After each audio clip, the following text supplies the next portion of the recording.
ஒரு நான் கொண்டு வந்திருக்க இன்ட்ரெஸ்டிங்கான நியூஸ் என்ன அப்படின்னு பாத்தீங்கன்னா, அதாவது நயன்தாராவோட கழுத்துல வந்து சிம்பு வந்து தாலி கட்டினார். அதான் வந்து இன்ட்ரெஸ்டிங்கான நியூஸ். இப்படி எல்லாம் சொல்லி ஷோலயே ஹார்ட் அட்டாக் வர வச்சிராதம்மா.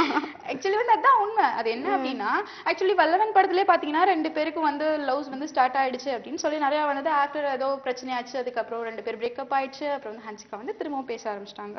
அப்புறம் ஹன்சிகாவோட லவ் போயிட்டு இருந்தது. இதுதான் வந்துட்டு இருந்தது. பிரேக்கப் ஆயிடுச்சு அத சொல்லி. அதுதான். அதுக்கப்புறம் திரும்ப பிரேக்கப். சிம்பு கூட பிரேக்கப் பண்றது பொண்ணுக்கு என்னதான் அவ்வளவு சந்தோஷமா இருக்கு. ஓகே நெக்ஸ்ட் கதை. ஆக்சுவலி என்ன அப்படின்னா, அதுக்கப்புறம் வந்து நம்ம நயன்தாராவும் சிம்பு வந்து சேர்ந்து ஒரு படம் நடிச்சிட்டு இருந்தாங்க. இது நம்ம ஆளு அந்த படம் நடிச்சிட்டு இருந்தாங்க.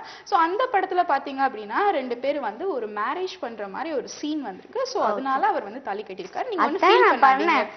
எனக்கு நம்பிக்கை இருக்குங்க நம்ம சிம்பு மேல. சோ அதனால வந்து அத நம்பிக்கை ஆல்ரெடி சொல்லிருக்கிறதுனால அவர் வந்து கொஞ்சம் பயந்துட்டு இதுக்கு மட்டும். ஏன்னா ஆல்ரெடி பாத்தீங்கன்னா ராஜாராணி படத்துல ஆர்யா வந்து 2 பேரும் மேரேஜ் பண்ணிக்கிற மாதிரி ஒரு சீன் வந்தது.